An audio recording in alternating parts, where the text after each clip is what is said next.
నాకు ఒక చిన్న డౌట్ వచ్చింది అమ్మాయి, నువ్వు చెప్పలేదు, నువ్వేమన్నా కెలుగుతావు ఏమనుకున్నా కెలగలా నువ్వు, నేను కెలుగుతాను ఇప్పుడు. ఏమండి, నేను వచ్చిన దగ్గర నుంచి చూస్తున్నాను, ఎక్కడ పోస్టర్ కానీ ఎక్కడ నా ముఖం కానీ ఈ ఏరియాలో ఎక్కడ కనపట్టలా. సార్ ఈ ఆన్సర్ మీరు వినాలి సార్, వినాలి, మీరే కాదు ప్రేక్షకులు కూడా వినాలి. ఎందుకంటే మిమ్మల్ని చూడాలంటే డబ్బులు ఇచ్చి టికెట్ తీసుకొని చూడాలి అని. అబ్బా, ఈ పిల్ల మొత్తం మీద మా ఊళ్ళో మాట్లాడినట్టు మాట్లాడిందండి. మా ఊళ్ళో వాళ్ళు చెప్పినట్టు చెప్పింది.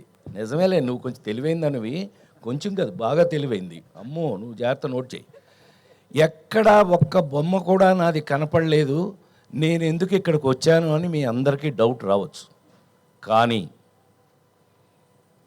నాకు తెలిసి మొన్న కల్కి, లగ్గం, జనక అయితే కనుక అంతవరకు చూసుంటారు నన్ను.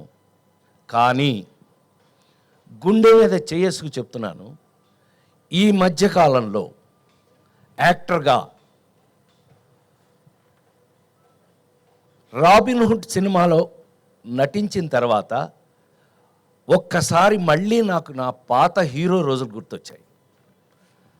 హీరో రోజులు అని అంటే లేడీస్ టైలర్ దగ్గర నుంచి హీరోగా యాక్ట్ చేసినంత వరకు చప్పట్లు కొట్టాలి అక్కడ. ఎన్ని ఇంకా అయ్యే సినిమాలు చూస్తున్నారు కదా, ఎంటర్టైన్మెంట్ అండి. ప్రైమ్ మినిస్టర్ దగ్గర నుంచి మీ వరకు అందరూ చూశారు కదా. అలాంటి రోజులు మళ్ళీ నాకు గుర్తు చేసిన రాబిన్హుడ్ సినిమా. అంటే ఇవాళ యాక్చువల్గా మ్యూజిక్ మీద ఎక్కువ వాళ్ళు మీడియా మొత్తం మ్యూజిక్ మీద వెళ్ళి ఉంటుందేమో. ఒక్క సీన్ నాదేస్తే మీకు ఓపెన్గా, నితిన్ నాకు బిడ్ లాంటి వాడు, ఊరికే నా ముందు నేను హీరోని అని అట్లా ఏం అసలు నాకు హీఈస్ లైక్ మై సన్. అట్లాగే శ్రీలీల మా పిల్ల. ఇవాళ కొత్తగా మాకు జాయింట్ అయినవాడు ఎవరో అనంటే వెంకీ కుడుముల.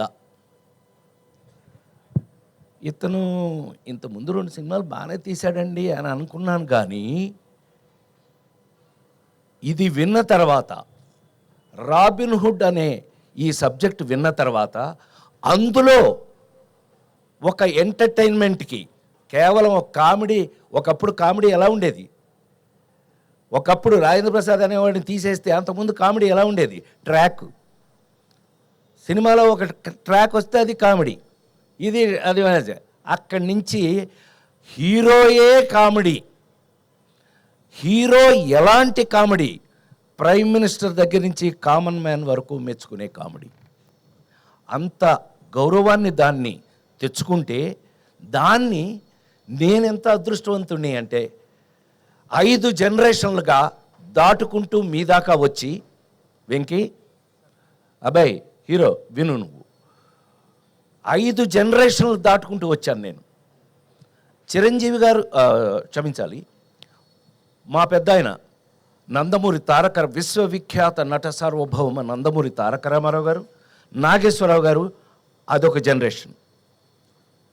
2 కృష్ణన్నయ్య, సోహన్ బాబు అన్నయ్య, అదొక జనరేషను. చిరంజీవి గారు, నేను, మేమంతా ఒక జనరేషను. మహేష్ బాబు, జూనియర్ ఎన్టీఆర్, నితిన్, ఇదొక జనరేషను. ఇప్పుడు కొత్తగా జనరేషన్ వస్తుంది. మొత్తం 5 జనరేషన్లని దాటుకుంటూ మీ ముందు నిలబడిన నేను ఇంకా కూడా ఇలా ఫ్రెష్గా ఉండడానికి కారణం రాబిన్హుడ్లో నా క్యారెక్టర్ లాంటివి. ఈ విషయాన్ని మీరు రేపు 28వ తారీఖున థియేటర్లో, ఈ మధ్య థియేటర్లో కూర్చొని హాయిగా ఫ్యామిలీతో చూసుకునే సినిమాలు లేవనే కంప్లైంట్ దాటి ఒక అద్భుతమైన ఫుల్ ఎంటర్టైన్మెంట్ మీకు మంచి కథతో, నేను అదే చెప్పాను. రాబిన్హుడ్ ఏంటండి, దొంగ.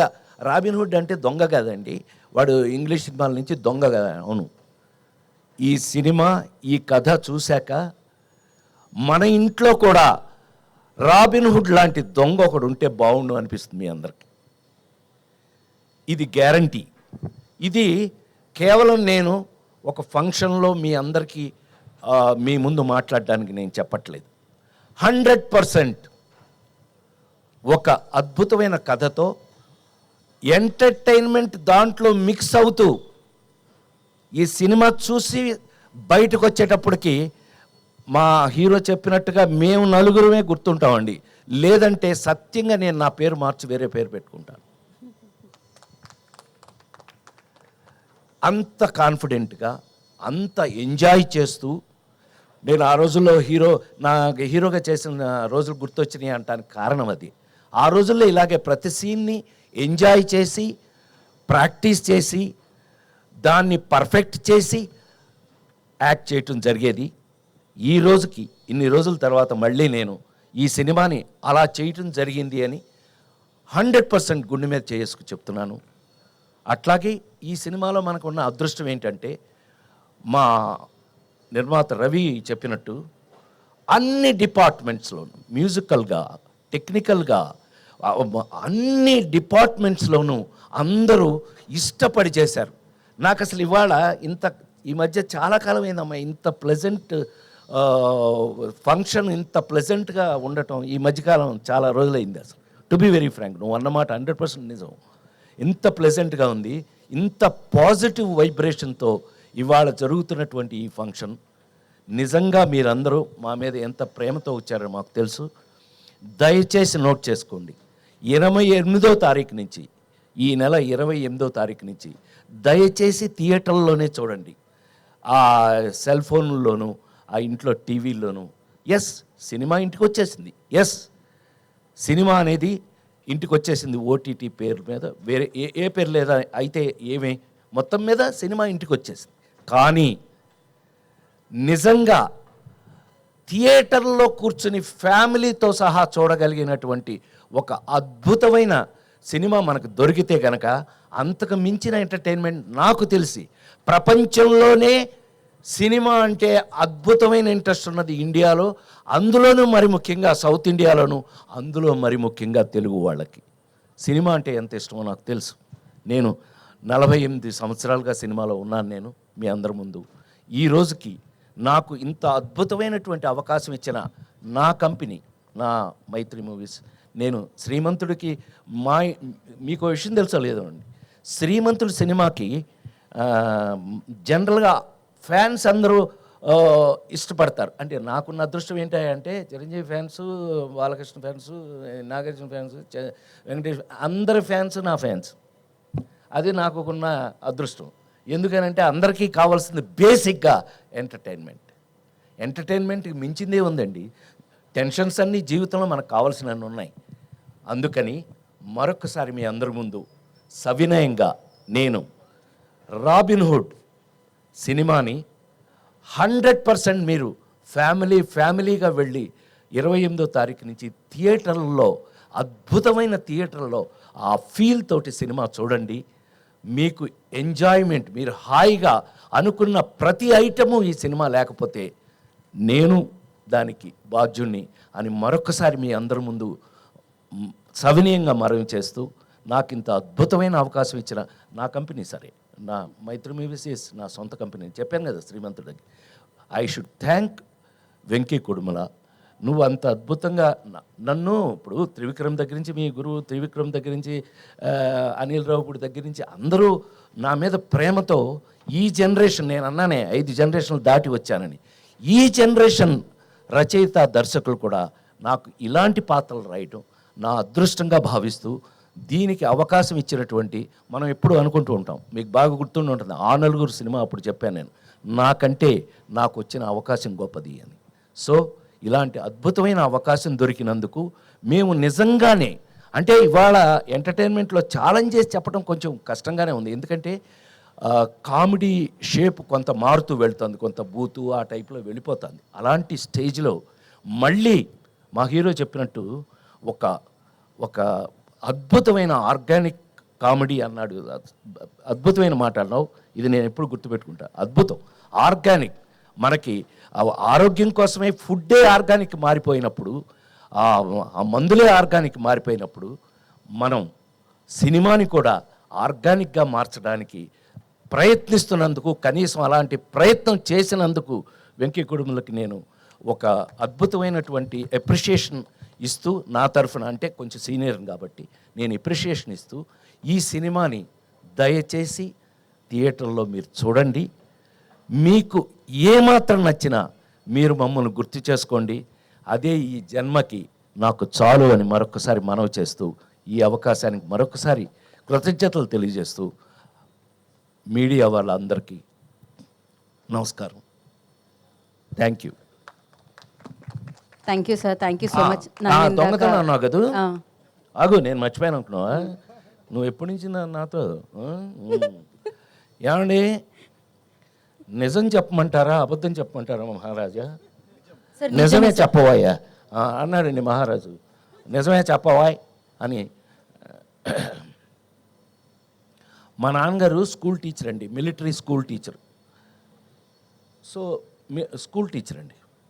ఎంత స్ట్రిక్ట్ అని అంటే, మీ అందరికీ చిన్న ఐడియా ఉండి ఉంటుంది. కానీ నేను ఎన్టీ రామారావు ఇంట్లో పుట్టాను. ఆ ఇంట్లో మేము అద్దెకుండేవాళ్ళం 24 సంవత్సరాలు. అక్కడే పుట్టాను నేను. సరే, అది మా నాన్న ఎంత స్ట్రిక్ట్ అని అంటే, హరికృష్ణ అల్లరి చేస్తే హరికృష్ణ కొట్టలేక మమ్మల్ని కొట్టేవాడండి ఆయన. నన్ను కొట్టారంటే నవ్వుతున్నావా నువ్వు, నీ సంగతి చూస్తానే వస్తున్నాలే బయటికి. అలాంటిది ఆయన ఎంత స్ట్రిక్ట్గా ఉంటాడండి. అలాంటిది ఏదన్నా ఎప్పుడన్నా బజార్కి వెళ్ళి ఆ శనగపప్పు ఉండలు అవి ఏమన్నా తిందామంటే డబ్బులు ఏం చేయాలి? మా నాన్నగారి జేబులోంచి 5 పైసలు కొట్టేశానండి.